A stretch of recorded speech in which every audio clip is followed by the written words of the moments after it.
and welcome to Who Corner to Corner podcast. As always, I'm one half of your hosting duo. My name is Jeff, and I'm joined as always by my good friend Paul. Hello there, that's me. I'm the other half of the duo, Paul. Yes, you've said that already, haven't you? I did say that, and if anyone is listening and they listen regularly, they should know that by now, hopefully. They should, yeah. But I feel that we should repeat it. We should do for new ears. For new ears, also for older ears that have a tendency to forget important information, like my own, for example. Well, that's partly why I say it, so that you remember who you are. Well, also so we don't get confused and get each other mixed up. So yes. I become Jeff and you become Paul. So it's very clear to establish our boundaries and identities right there and then and plant that flag. So yes, this flag here is planted and it has got a big giant P on it for Paul, not an actual P like a garden P. You could have waited. That would be stupid. You always bring it down to the lavatory level, don't you? Every time. Dear. But anyway, yes. Hello, listeners. Hope you're well. So we're here chatting today. Is that what you call it? Yeah, well, I'm intellectually theorising about our thoughts about the upcoming Centenary episode. Oh, yes. Is, we were doing that, yes. Which is the wonderful Jodie Whittaker's final episode as 13th Doctor, which we're very sad about. Very sad. So at the time of recording, we don't know the broadcast date for it, but it's rumoured to be soon. It's rumoured that this weekend we'll see the release of the episode title and a promotional poster for it as well. Rumoured? It is rumoured, yeah. You might have missed that. It was earlier today, so that's quite exciting. So it's we're nearing the end of an era, moving into the next one. Although that's all still a bit kind of like nobody really quite knows when, but that is or what's going on there. Yeah, so we'll sort of touch upon that a little bit more later.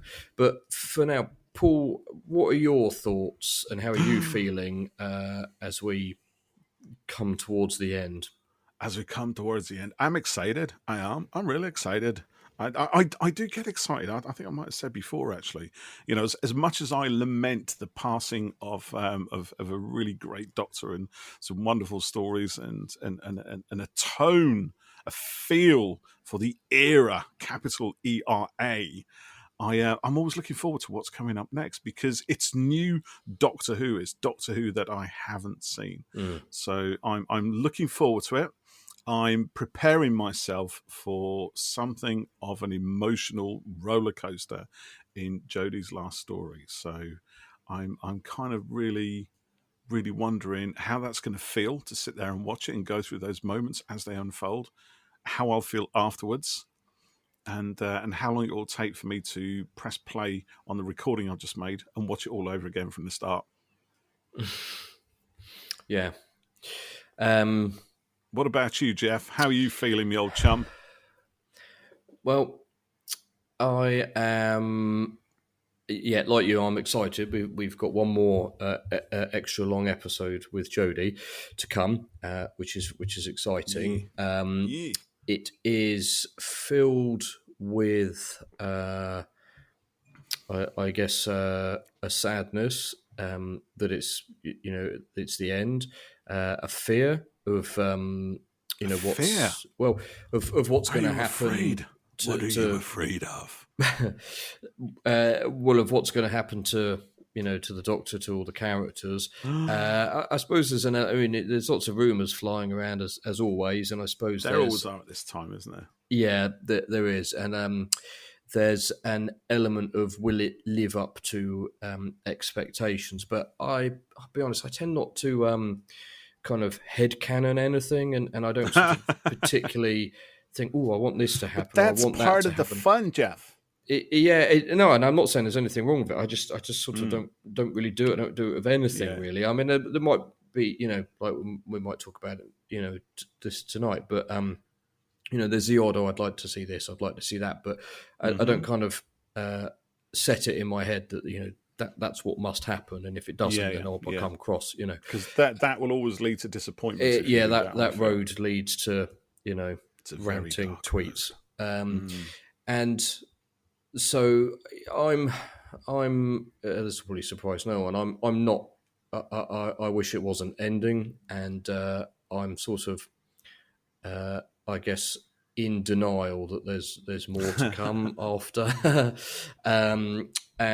But I said on a podcast episode before that I was yet to sort of feel excited about the return of David Tennant, which was weird because I'm, was a big Ten fan. You're a Tennant fan, yeah. Yeah, I do, which is, is strange really to be then sort of thinking, oh, I'm not that excited about him returning.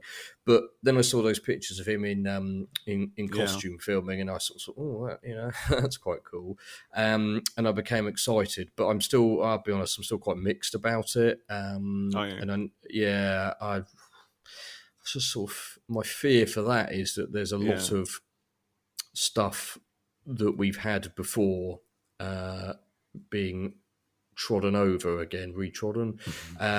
But the casting of Neil Patrick Harris is very exciting. I think he's brilliant. So that's and whatever happens, I will watch because I'm a Doctor Who fan and I love it, and I'm I will enjoy it. But I think I've become so attached to Jodie and this era. Like I said, I don't want it to finish. And I remember when Tennant went. I found that really difficult, which is in a way silly because it's a TV show, But you become so kind of attached to them. And when Matt Smith went, and Capaldi, I found that upsetting, but not to the same extent that I found Tennant going, which was like a 10 out of 10, difficult. And Matt was maybe a 6 and Capaldi was like an 8 maybe. And I suspect Jodie would be like a 20. You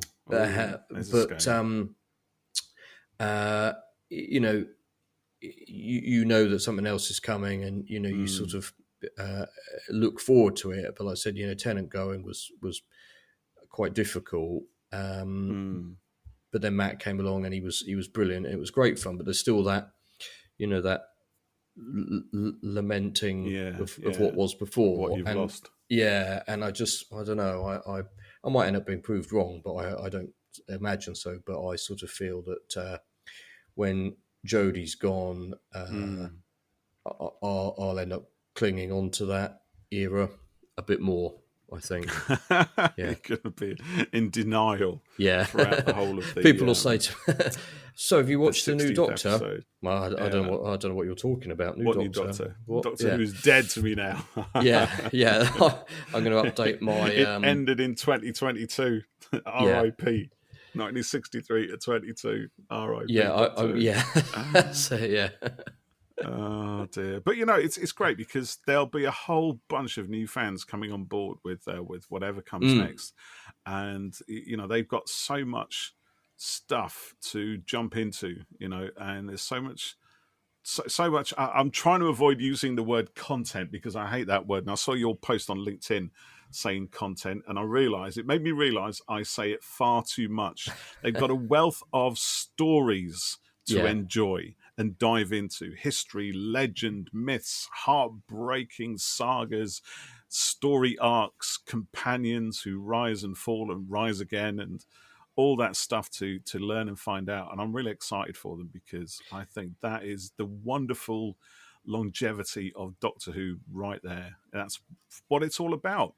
Yeah, I love the fact that the program continues to reinvent itself just every few years with a new Doctor or a new showrunner or an old showrunner who's coming back or an old Doctor who's come back again, and then we get a new Doctor, but we've still got an old showrunner. But nonetheless, it's still reinventing itself.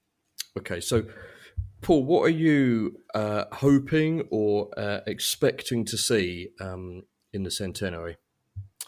Oh, so let me get this straight now. So the Centenary episode, that's Jodie's final one, isn't it? That's the regeneration story. Okay, right. So what am I expecting to see? Well, I guess we need some kind of closure on the whole Thasmin story, don't we? The relationship between Yaz and the Doctor. That's the thing which I think is going to carry the emotional kick to this. Yeah. because if neither Mandip Gill nor obviously Jodie Whittaker are continuing, then that character journey is going to stop. It's going to come to an end. Yeah. And knowing Doctor Who, it's not going to be. It's not going to be a kind of standard. Yeah, okay. See you later. Then didn't work out, did it? Or maybe it will. I don't know. That would surprise me.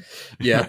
If they actually sort of parted on really really good terms and appreciated the kind of the fun and adventure and excitement and closeness that they'd enjoyed, and came away. So Yaz is feeling kind of more fulfilled with herself, more of herself, more inside, and more sure of who she actually is. That actually, now that I think about it, that would be great, wouldn't it? Rather than a sort of traumatic kind of Yeah. I don't. I think what happens to the Doctor will probably be quite yes, traumatic, because it's got to be something that will cause 13 to essentially die. Yes. Yeah. So yes, that's not going to be fun. And yeah, I think something like that for Yaz would be good. We've had all these end of the world, end of the universe sort of. Yeah, exactly. And you know what I feel about those, me old friend. Companion departures before. Stone me.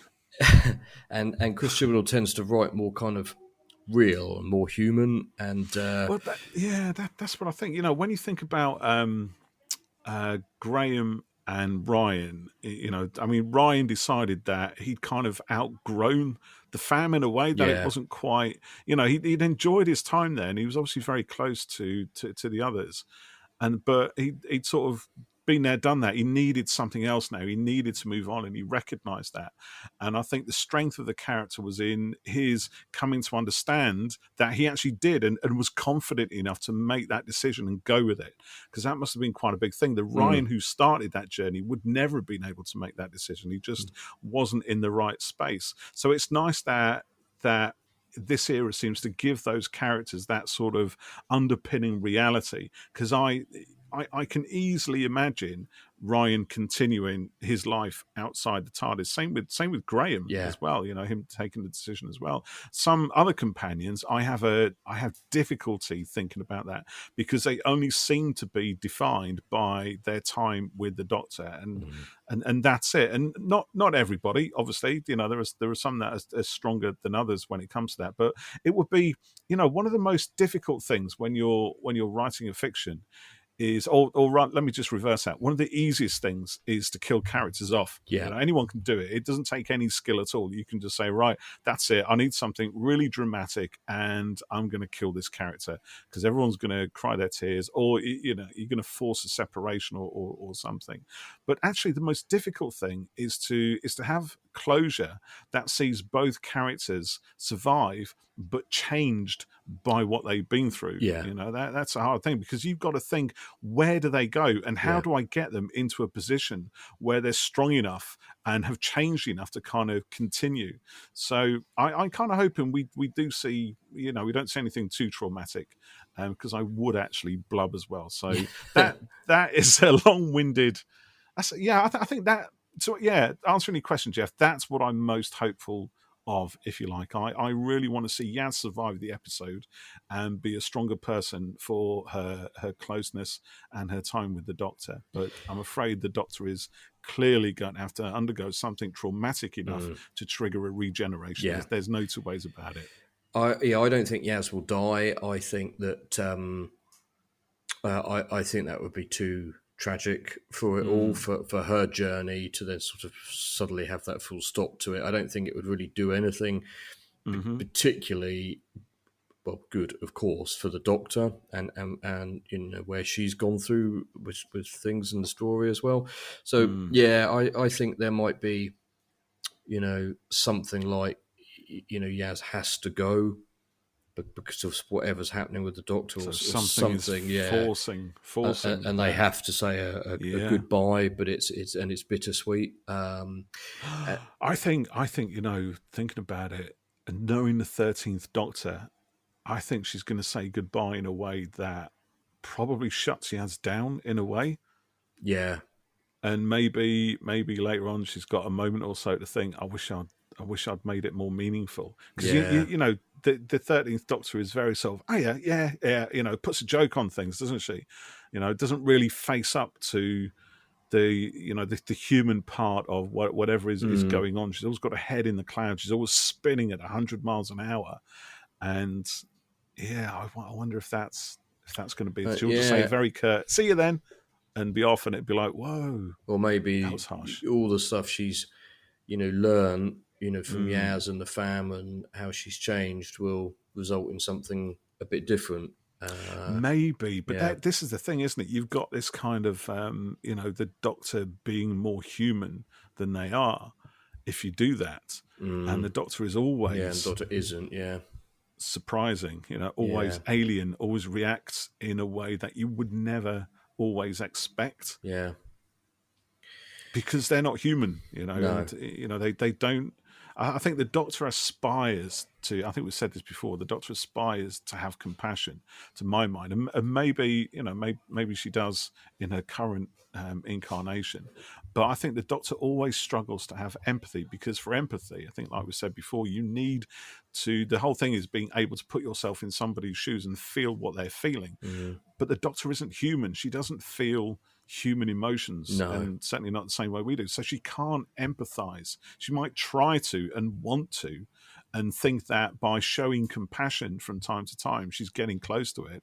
But that kind of alienness and usually the kind of scale of whatever calamity and catastrophe she's got to deal with pulls her away from that, and says I think that's the eternal tragedy of the Doctor, that they can't ever be at a human level without giving something massive up. If you think back to Doctor 10, he became human, but had to give up being the Doctor. You know, he was and didn't want to be the Doctor. When the human part of John Smith started to understand in human nature what the Doctor was and how terrifying and powerful the Doctor could be, he didn't want to be the Doctor again, did he? He didn't. It was, honestly, that was an astonishing bit of writing and acting. I love that whole thing towards the end. Paul Cornell, mate, you need to come on our podcast and so we can congratulate you properly on this. Because I know Paul listens. I know he does. He's up there listening to us. So, hi, mates. Hope you're well. So, I think I still get the feeling that Chibnall's going to surprise us, though. In that whatever we think, it's just not going to happen. He's good at that. We'll have to come back to these thoughts when it's aired and say, "Oh God, we were wrong there. Wrong." Do you think that the regeneration will be something to do with the fob watch and the memories? Because there's that shot in the trailer of the Doctor saying Yaz, and she's very surrounded by something, some energy, but it looks different to regen energy. Yeah, do you know, I must admit, I'm a bit, in some ways, I'm a bit annoyed with the whole fob watch thing, because it's become...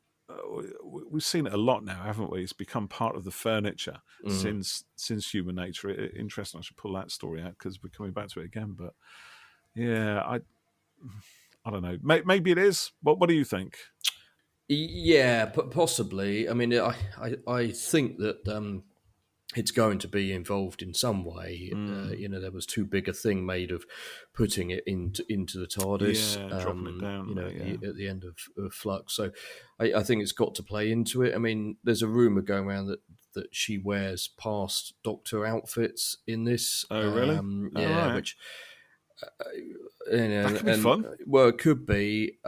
I don't really know how that. You're not sure. I'm not sure. I don't really know how to play into it, and just because it's the Centenary, this episode, its events would have happened, anyway for Jodie to regenerate. So just because it's kind of coming out within the era of the BBC Centenary, it doesn't necessarily mean it has to be a celebrating. No, you see, I look at that. The job of that has been the next story. Exactly, yeah. The first Russell T Davies, sort of return story. This should just be Tennant's been filming, isn't it? A big. That's the celebratory episode. That's the kind exactly. of look back. That's the new 5 Doctors kind of episode. Yes. So Yeah. That's what I think of So it. yeah, But I'm not sure about this rumor that she wears past doctor's clothes. I can't see how it would work I haven't into seen that one it. at all, actually. I must admit, I've been pretty good at not picking up on rumours, probably because I've muted most of the Yeah, perpetrators of there's a said things. few. I mean, So I don't tend to see them now. I read one about how the regen might be caused, which I thought was a bit different, but a bit Right. like, oh, how does that work? I'm not really sure that has much Yeah. drama to it. Yeah. Each to their own, and if you want to snap up rumours, that's fine. And there's a whole bunch of discussions and conversations you can have on that, and a whole lot of fun around it. For me, I just want to experience it when it happens. Yeah, but that's so. I mean, I you stumble upon stuff sometimes on Twitter, but I don't kind of go out of my way to find stuff, and trying to stay clean from things. Like when the episode goes got no out, chance to staying clean, mate. well, I probably won't be able to watch it. Look at that shirt. I probably won't be able to watch the episode, bang on the minute it goes out. No, so, same. Well, I don't know. We might actually. Yeah, it depends when it goes. It's difficult when you're trying to get kids to bed and stuff. But see, that's a benefit of having slightly older kids. Mate. Yeah, they don't go to bed. Yeah, well, yours, but they'll leave you alone. Yeah. So, is there anything particular that you'd like to see in the episode in terms of anything, an adventure element? We've got the Master back. I think the Daleks and the Cybermen as well. I think we also, well, I was going to say we also need to see a resolution for the timeless child thing, but I think that's kind of, yes, maybe, but I think we kind of had the bulk of that story anyway. If it finished now and we didn't know anything, if we didn't hear anything more about it, that, we got enough, right? Yeah, we've had the confrontation between the Doctor and Tecteun. We've done that. She's now dead. I think what we could do with seeing actually is the return of Swarm or Time, right? Yeah. The Father Time or Old Swarm or whatever it was, that entity that snaps his fingers and took the bad guys away at the end of Flux. So that would be nice. And that, whoever that was, in whatever, they gave the Doctor that kind of foreshadowing, didn't they? Yes, that her time was coming to an end. Yeah. So it would be nice to see something which came in and just pick that up, perhaps. Maybe it doesn't have to answer the who it is and the whys and the wherefores and all that, but maybe added to the mystery. And I kind of hope this is why actually I mean, one thing I've really enjoyed about this era is how the mystery, particularly of the timeless child thing, has kind of been spun out across 3 whole series. Yeah. It's not something that was dropped and then finished within a single season. It's throughout the whole thing. It seems to be a nicely planned out release of clues and false, red herrings, and then little closures, little answers, but then they open more questions. I really enjoy that. And okay, if there's something more to be told, let's see it and let it be a banger. But I think that would be nice. But I think the Swarm thing would be nice. And of course, we also have the return of Tegan and Ace. Yes. So I'm really looking forward to how they fit into Of course. I wonder how they get worked into it. Yeah. Regarding the timeless child, I kind of feel like we've had enough info. We've done it all. Yeah. And with the fob watch and the memories, in particular, I think it could be quite good to sort of see what that is and what information it might give the Doctor to then go forward and influence the character like that. I don't like you've got the fugitive Doctor and where in the timeline and what's all that story and all of that. I'm not overly concerned to need answers for that. I think it's quite a nice mystery. I think the fugitive Doctor again is kind of we sort of know enough about her now. I mean, great, she's got continuing adventures in comic book form and stuff like that, and we may see her again, possibly, or another Doctor from the distant past, but we don't need to. It's not. I think it's not a big thing. She was really interesting. It was a shocker, and it had a huge influence on Jodie's doctor and Yeah, everything making about her her. question who she was and who she thought she was. Yeah, and yes, you're right. The fugitive doctor is carrying on in a comic. It's kind of an origin story, and it explains a bit more about her.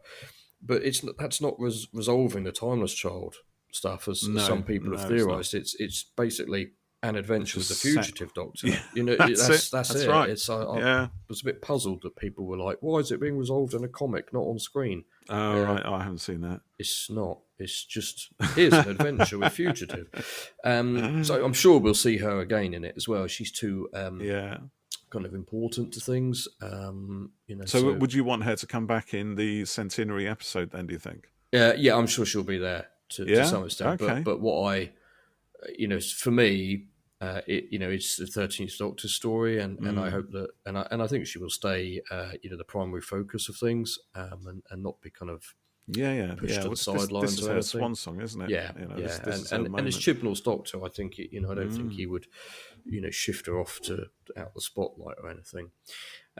So I'm intrigued what what are you intrigued about? Well, what the end is going to be, and the regeneration. Do you see it? Who is it? What happens? Because apparently Jodie is on her own for that scene. Yes, it was shot. Well, some rumours are that it was done on the TARDIS set. Others that it was done outside.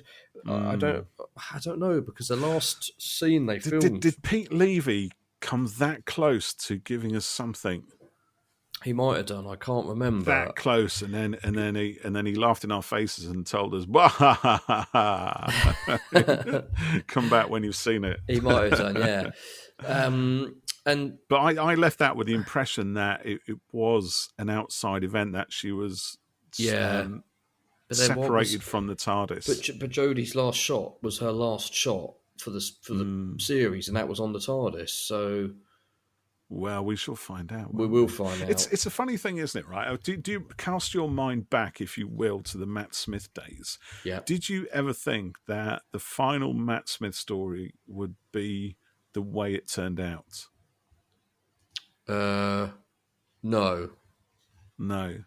I certainly didn't, and I don't know what sort of rumors were flying around. I wasn't really involved much in Twitter or any other sort of fan circles as much, but I was kind of expecting something along the lines of David Tennant's final, that big epic grand scale return of Gallifrey and all that sort of stuff, and it turned out in the end to be a very personal story, like the closing of a lifetime in a way spent on this planet. And it took me a few watches to kind of really get it and actually enjoy it, because it was so far against what I'd expected. So the first time I watched that massive shock of, well, this isn't what I thought it was going to be at all. We don't have a great big epic ending with, and then actually when you think about it, we do, but it's on. And it's on a grand scale, but it's still a small scale. It's still a micro scale, because it's all just about the Doctor. And it's almost like everything else around Matt Smith's the 11th Doctor at the time is like an externalization of his, everything he's been through, all his friends and his enemies, and the sort of twisting of that. The fact we get Cybermen turning up as in wood, and we get handles and, all these wonderful, but it was so of the Moffat era. It was all his themes coming together in a very magically woven tapestry that really, when you think about it, and when I think about it in retrospect, we absolutely should have expected. But the best thing about the best showrunners is that they're very good at blindsiding us and not letting us see what they've got planned until we're ready for it, and yet it's been there in plain sight pretty much all the time. But there's the thing of you need to give the audience not what they want but what they need, and like you say, you sort of think, oh, this is what I am expecting to happen, and it doesn't, and it surprises you, but actually it's the better way for it to go. Well, it's as long as there's a truth to the story, to what you've set up, to the characters who inhabit and move that story along. I think sometimes, particularly in genre fiction, we get things that are made to happen because it just sounds like a lot of fun. And sometimes when it happens, it really jars it. For me anyway, I feel like I get wrenched out of the that fictional world, and I see the smoke and mirrors, the levers that the magicians are pulling behind the curtain. It's literally like pulling the curtains to see the wizard in the Wizard of Oz and realizing he's not a wizard at all. I want to be entranced by the illusion, and enjoy the magic of it, and not have something that distracts me from it and pulls me away from it. So if there's a truth to the story and the characters, and it's convincing enough to keep me there, then I'm all for that. I love it, and that's what happened towards in Matt Smith's final story. That's what's been happening, and why. One of the reasons why I've enjoyed this era so much with the 13th Doctor, because it's kind of established, its own little mythology that sits nicely within the bigger mythology, and still disrupts it, right? But in its disruption, kind of adds to the tapestry as well. It does. It gives it an added depth, I feel, anyway. Yes, I agree. There's a few that would disagree, but I know there's lots who would agree with me. So it's kind of like.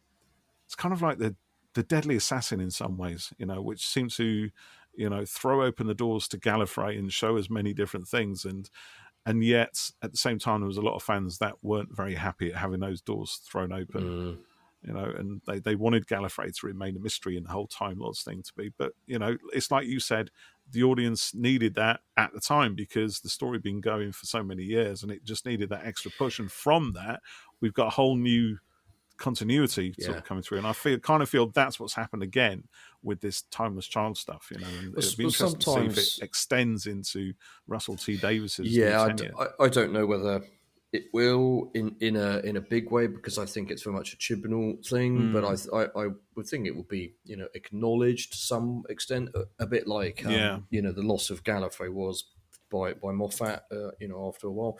I think it also sometimes writers, they need to do things, again, not what you want, but what you need to enable the show to keep going, and to do different things and new things, and to have, new stories. So I'm quite a big fan of Veronica Mars, which is like a detective show. Oh, yeah. It's absolutely brilliant. And they had a limited series a couple of years ago now, and it had quite a shocker of an ending that a lot of fans didn't like.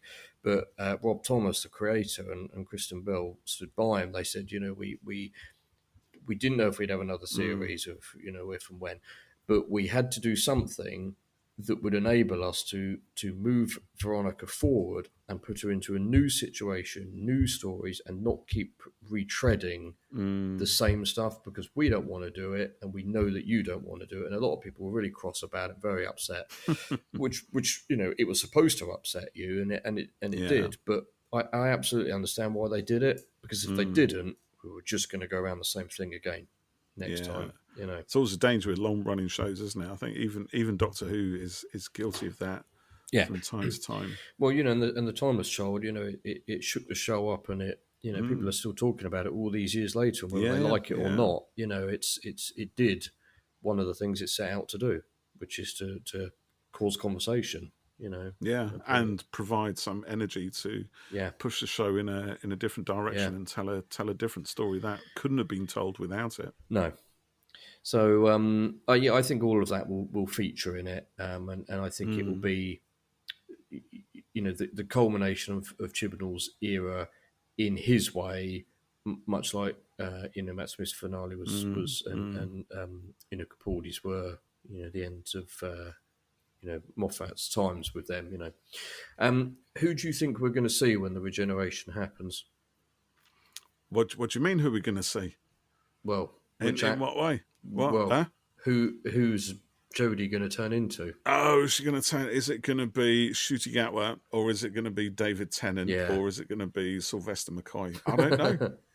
Who knows? No. I'm plumping for Sylvester McCoy. Frankly, I think there was much more Seventh Doctor that we didn't get to see. Certainly the Eighth Doctor, even. I don't know. Actually, sorry, that's a bit of a flip answer, isn't it? Yeah, because it's all thrown open now, isn't it? Because Yeah. we've always gone through knowing who the next Doctor is, Mm. and knowing that they're going to regenerate into them, basically that actor with that face. So, but now we're not too sure. No. We literally, for the first time ever, well, probably since William Hartnell regenerated into Pat Troughton, no idea what's actually going to happen, No. either before, during, or after this regeneration. No. And that's kind of exciting in It a is way, exciting. I because who would like think that that a there's 60-year-old secrets. show could still pull that off? Yeah. You know? It's great that there's secrets. I think it's Yeah. brilliant. When we know so much of the show's language, and we've seen its tropes, and we enjoy seeing the little flicker of regeneration energy or something, the little clues that tell us a certain thing is going to happen. And yet we don't know how, when, why, or what's going to happen. No. Yeah, I think that's astonishing. Yeah. And it's very exciting. There's a difference between publicising and hyping something and leaking things. And Chibnall has done a really great job at keeping secrets and doing publicity at the right time. I think it's brilliant that we don't know anything, about what's coming, or very little, And that's for me. That's the way it should be. When I go to watch a Marvel film, I don't really want to know. You don't want to know, do you? Why would you want to know? Yeah. Oh, yeah. That's why I don't watch trailers after a certain point. Yeah. Because, I watched the trailer for Nope in cinema, right? Now, I've seen 2 trailers for that. I saw one a little while ago where it was a bit of a teaser. Yeah. And then the last one I saw, it pretty much blew the freaking film, and I was like, I was literally sat there going blah blah blah blah with my hands over my eyes, my ears, and Freya said it's still going on. I'm like, bloody hell, no, because I'd already seen too much by that point. I thought, you want to keep some stuff secret, I think we'll see David Tennant at the end. Yeah, I'm see 13 regenerate into something that looks a bit like the 10th Doctor. Well, that's and I'm sure they'll do something really different with it, and I'll be saying, oh yeah, it's great, I've really enjoyed it, it's really fresh, but I kind of don't like this idea of like a degeneration. See, this is kind of, I think, what I mean when I say there's got to be a truth within the fiction, a logic to the story that doesn't bend credibility too far away from the illusion of what the reality of what we're seeing. So if the whole way of introducing past Doctors is horrifically contrived just to introduce past Doctors, then I'd probably kick off a little bit. But if the lead into that makes absolute perfect sense, and there's a truth to it, and there's a solid connection between what happens before it, i.e. at the end, towards throughout and towards the end of the Centenary episode, and that extends right through into the 60th, then that's fine. You see, it could be something like, the 4 But if it's just a case of, we just got to have David Tennant back, the 10th Doctor, and then we've got to have all the other Doctors back, and that's sort of my worry. Yeah, let's just contrive a way to do it. It could be that, the fob watch is open and the memories come out, and it all sort of goes a bit wrong, and maybe you see, I don't know, maybe you see Jodie regenerate into present day Sylvester, or Colin, or whatever, and it's all sort of a big old Morphe type thing going on, and then it ends as Tennant, and maybe because of the memories thing, he doesn't know who he is. Am I that old Doctor? Why do I look like him? Am I a new Doctor? What's going on? But Donna's there as well, isn't she? Donna's there as well. Donna's been filming. Wilf's been there, so. So is it that, or is it an episode from the Doctor's past? Is it multiple episodes from the Doctor's past? But that's what it could be. Just that we haven't seen yet. Haven't seen, because Russell T Davies said, "Are these sort of pretend lost episodes, or are they? Yes, there you go. Yeah, dreams or parallel world or whatever. And obviously Tennant's wearing a different but similar outfit, which doesn't kind of make sense yet. So it'll all make sense. But yes, it will. The thing that throws a bit of a spanner into it is that apparently Chibnall didn't know that there was going to be another series. Allegedly, they didn't know that Russell T Davies was coming back for things. He did say in an interview in Doctor Who magazine that he had no idea who was taking over. After Matt Streven said they thought that it was finishing. I mean, this could be, publicity bullshit. It could be. Yeah. But if you thought, I mean, I find it quite hard to believe that they wouldn't know what was happening. Like somebody will be taking over at the time of filming. We don't know who it will be. Blah blah blah. But Chibnall would obviously have had to have written the regeneration to do something, and then on a production level, Jodie shot her thing, and the TARDIS has been dismantled. So before Tennant started filming, so if they regenerate in there, well, how did they get Tennant into it? And if it's outside, well, where there's all sorts of questions about logistics of filming, and all shall be revealed very. Well, it will very be, shortly. yeah. So, I say very shortly. We've got we've only got a month or so, maybe 2 months, about a month and a half until maybe. We see the Centenary episode. Yeah. But then we've got a whole another year, I think, until we get the next one, the 60th. Is it next November 23? If it's actually on the 60th. It Anniversary. will be nearly a year. Yeah. And then we get Gatwa in 2024. Yes, but that's what's been talked about. But God, I'm going to be old then. Maybe it's to do with Tennant's schedule and stuff. But it makes you wonder why he's filming so early. But maybe that was what they had to do, and that was it. So, yeah, we'll see. Yeah, we shall see. We shall find out. Yes, indeed. Yeah. But either way, I'm very much looking forward to one last adventure with Jodie, which I hope will continue in books and in audios and comics, and perhaps on screen at some point. Aren't you? Oh, of course I will. Yeah, I'm.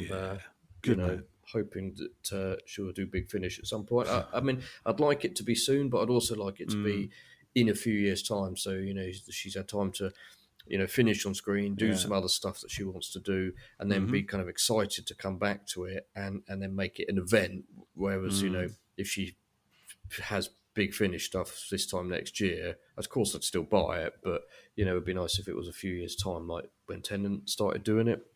Yeah, it feels a bit special. Yeah, it feels more special.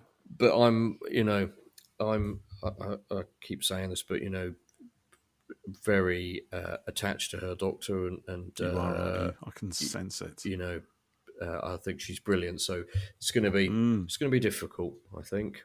You're going to be a wreck, aren't you? Let's be honest. We're going to probably do the podcast on the day of that, and you're just going to be an absolute. Well, I'm expecting you to be as well. I'm just doing it on my own. Yeah, I couldn't make it. It's part of Jeff. I mean, just was Tony's father. Yeah, I couldn't make it. I was too busy crying. She don't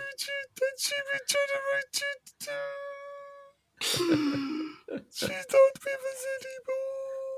I don't know. Your tears, I don't know what you're saying now. No, me neither. Crocodile tears. Heart of stone, my friend. Yes, that's it, yeah. If only. Yeah, so it's going to be an event. When the episode goes out, obviously we'll do our review after it, and then at some point we want to do kind of look back across the year and sort of with a focus on Thasmin, don't we? And at some point, perhaps in that one, we can look back at our thoughts from this chat and see what was right, what was wrong, what just completely surprised us. Yeah. So to our dear listeners, let us know what your thoughts are and your expectations for the Centenary and what you're looking forward to, and what you might be worried about. Keep with us. We'll be back next week as the time of release for this one. Next week will be our 50th episode. It'll be our 50th, our half century, which is amazing. So we've got a special kind of very exciting special look back episode planned for that. and then we've got some more guest interviews coming up, and then we've got the We Love 13 project. Oh, that's going to be amazing. Working on. So that's going to be an astonishing episode. Yes, well, I really think that might be that. more than one actually, which is good. So yeah, we're going to have quite a lot of 13th Doctor. We're going to have material stuff. to last us like a lifetime on that one. Well, good. I hope so. And we haven't recorded any of it yet. Yeah. You know, if everybody jumps on, they all say the same thing, then it'd be a bit pointless, wouldn't it? Yeah, I'm sure they won't. I'm sure it's going to be really good. But as always, thanks for listening. Thanks for sticking with us. Thank you, dear listeners. And we will see you very soon. On our 50th! Yay!